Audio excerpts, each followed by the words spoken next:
Indus Waters Treaty stands as a strong pillar of the multilateral mediation power.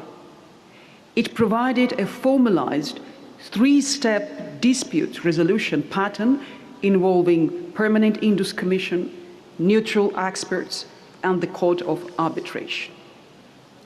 However, we should keep in mind that the Indus Waters Treaty shouldn't be viewed as a division of waters, as it was the case of division of land during the partition of 1947, but rather as a mode of cooperation on water sharing.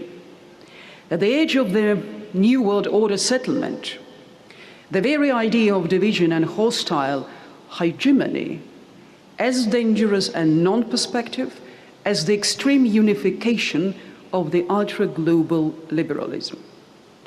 While promoting the unilateral actions and international law violation, Indian policymakers are undermining their authority and title of the reliable and privileged partner within BRICS and Shanghai Cooperation Organization.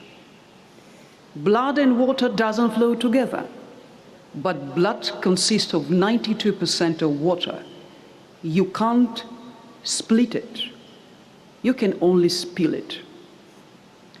The Indus Waters Treaty has proved to be an outstanding example of cooperation between Pakistan and India for the whole global community over the past 6 decades.